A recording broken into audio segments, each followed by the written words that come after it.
하루를 마무리하며 따뜻한 라면 한 그릇으로 속을 달래본 적 누구나 한 번쯤은 있으실 겁니다. 특히 요즘처럼 바쁜 일상 속에서 간편하게 조리할 수 있는 라면은 큰 위로가 되곤 하죠. 그런데 잠깐만요. 혹시 라면 끓일 때 이것 넣고 계시진 않나요?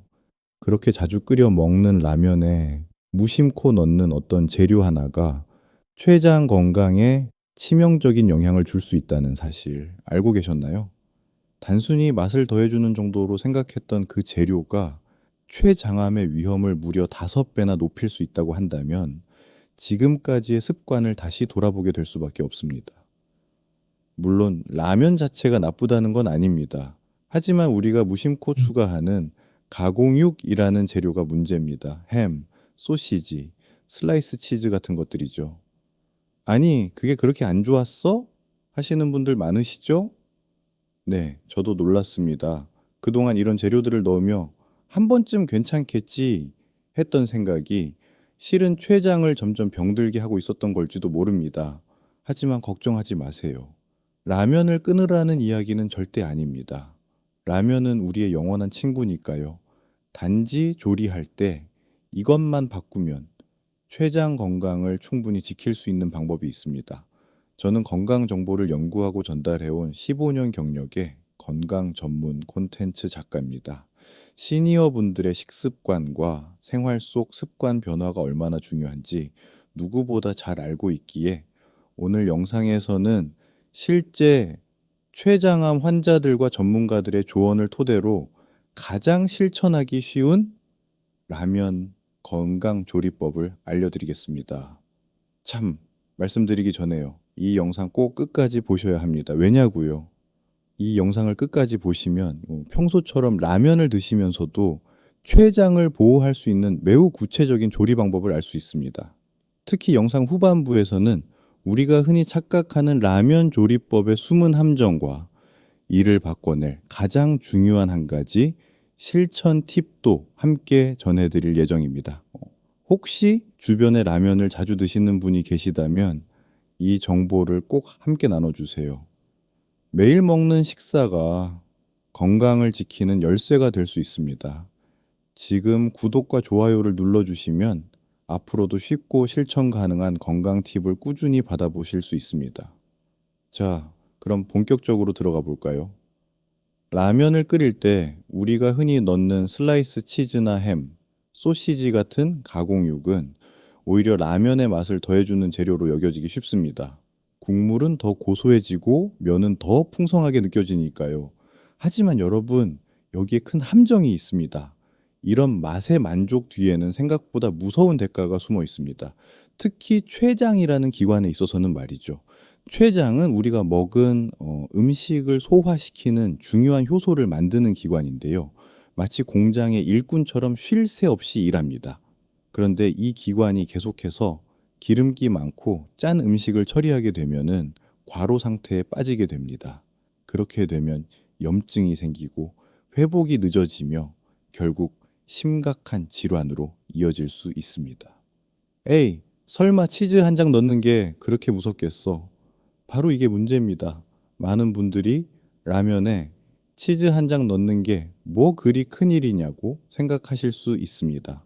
하지만 문제는 그 한 장이 하루 이틀, 그리고 매주 반복된다는 점입니다. 돌다리도 두들겨보고 건너라고 했는데 작은 습관도 쌓이면 큰 병이 되는 법이죠.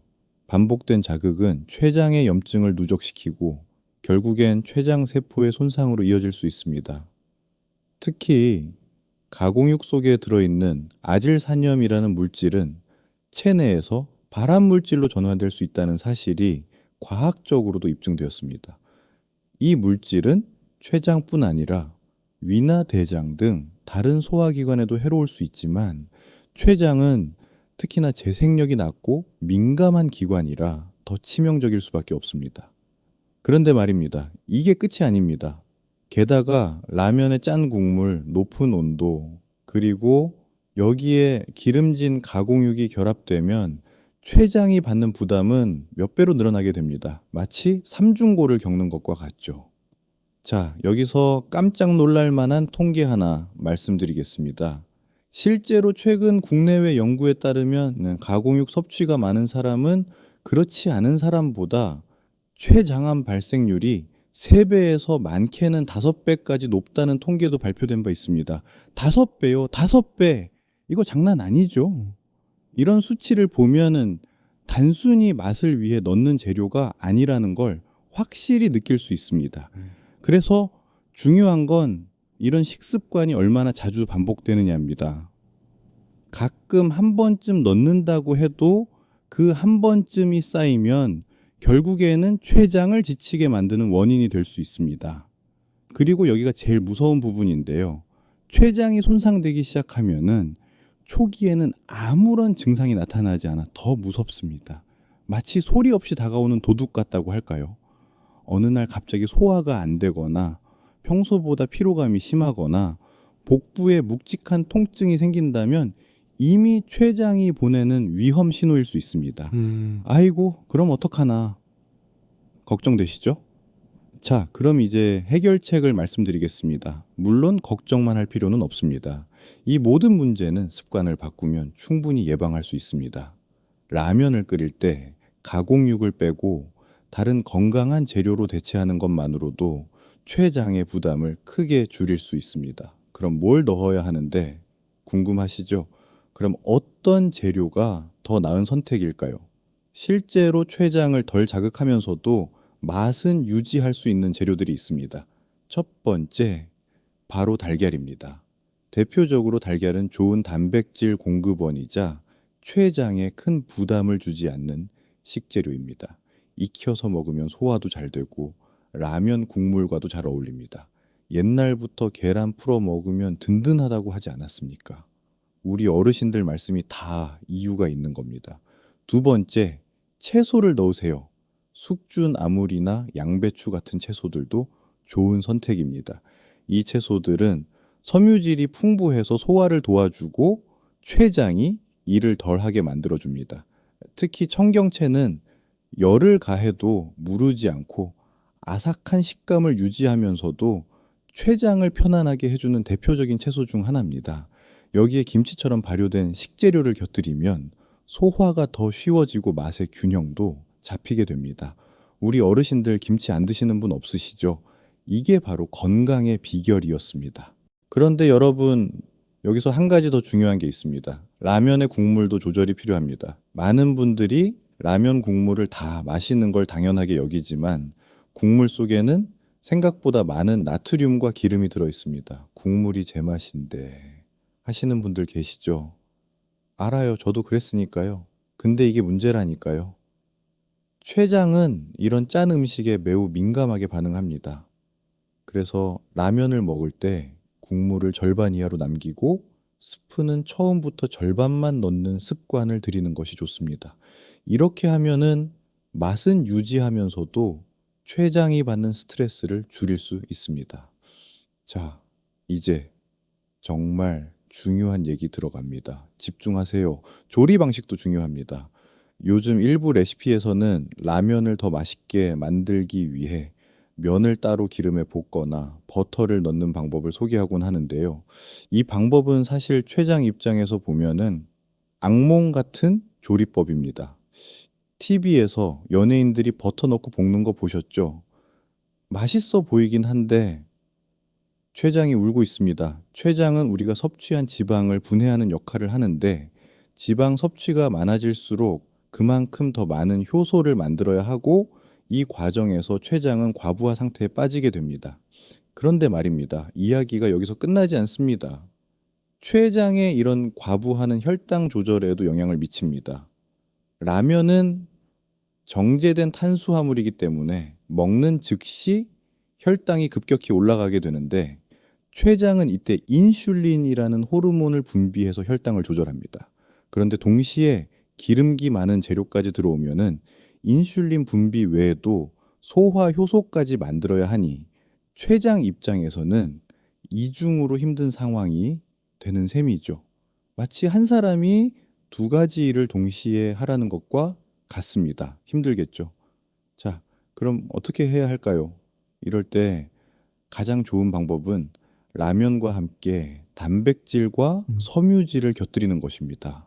삶은 달걀 하나만 추가해도 혈당 상승을 어느 정도 완화할 수 있고, 채소를 넣으면은 음식이 위에서 오래 머물러 소화가 천천히 되므로 혈당이 서서히 올라갑니다.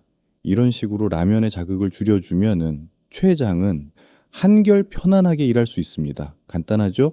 달걀 하나, 채소 한 줌이면 됩니다. 자, 여기서 실제 이야기 하나 들려드릴게요. 바쁘고 지친 하루 끝에 라면을 먹더라도 재료 하나만 달라져도 몸의 반응은 확연히 달라집니다. 실제로 저희 채널 시청자 중에는 예전에는 라면만 먹고 나면은 속이 더부룩하고 소화가 잘 안 됐는데 채소나 달걀을 넣기 시작하면서 훨씬 편해졌다 분들이 많았습니다. 그런 작은 변화를 시작으로 라면을 먹는 습관이 점차 건강하게 바뀌었다는 사례들도 자주 접하게 됩니다. 그런데 여러분, 가장 좋은 소식이 뭔지 아세요? 가장 좋은 건 이런 변화가 어렵지 않다는 점입니다. 재료를 새로 사야 하는 것도 아니고 오히려 평소 집에 있는 것들로 충분히 대체가 가능합니다. 한번 시도해보면 이렇게 먹는 게 더 맛있고 속도 편하네 하면서 자연스럽게 바뀌는 경우가 많습니다. 처음부터 완벽하게 할 필요는 없습니다. 중요한 건 지금 이 순간부터 한 가지라도 바꿔보려는 마음입니다. 백리길도 한 걸음부터라고 했잖아요. 자, 그럼 오늘 이야기의 핵심을 다시 정리해 보겠습니다. 라면 자체가 문제는 아닙니다. 하지만 라면에 흔히 넣는 가공육, 즉 햄이나 소시지, 슬라이스 치즈 같은 재료는 췌장에 큰 부담을 주고 반복될 경우 췌장암까지 유발할 수 있습니다. 이 대신 무엇을 해야 하나요? 달걀, 채소, 김치 등 소화에 좋은 재료로 바꾸세요. 국물은 가능한 남기고 스프도 절반만 사용하세요. 기름이나 버터에 볶는 방식은 피하고 끓는 물에 재료를 바로 넣으세요. 이렇게만 하면은 췌장의 과부하를 줄일 수 있습니다. 이제 구체적인 실천 방법을 말씀드릴게요. 첫째, 오늘 저녁 라면부터 실천해 보세요. 가공육 대신 달걀 하나, 채소 한 줌을 넣고 끓여보세요. 둘째, 국물은 남기고 스프는 절반만 넣어보세요. 셋째, 익숙해지면 국물 대신 면에 양념만 배게 조리하는 법도 시도해보세요. 넷째, 더 나아가면 일주일에 한 번은 라면 대신 된장국이나 소면처럼 자극이 덜한 음식으로 식단을 구성해 보세요. 하나씩 천천히 바꿔가면 됩니다. 급할 것 없어요. 혹시 지금까지 이런 조리법이 번거롭다고 느껴지셨다면 괜찮습니다. 누구나 처음은 낯설고 익숙해지기까지 시간이 걸릴 수 있습니다. 중요한 건 한번 해보는 것입니다. 단 한 번의 시도가 당신의 췌장을 지키는 첫걸음이 될 수 있습니다. 실제 후기 하나 더 들려드릴게요. 저희 채널 시청자 중 한 분은 라면은 끊을 수 없지만 재료는 바꿀 수 있겠다 싶어서 채소만 넣었더니 오히려 더 맛있고 속이 편해졌어요. 라고 말씀하셨습니다. 이런 소소한 성공 경험들이 결국엔 건강한 식습관으로 이어지는 것입니다. 여러분도 할 수 있습니다. 오늘 영상이 도움이 되셨다면 구독과 좋아요 눌러주시고 가족이나 지인에게도 꼭 공유해 주세요. 특히 라면을 자주 드시는 분들께 이 정보는 꼭 필요합니다. 매일 먹는 한 끼가 우리의 건강을 지키는 가장 강력한 방패가 될 수 있습니다. 여러분의 건강한 내일을 응원합니다. 다음 영상에서 또 만나요. 건강하세요.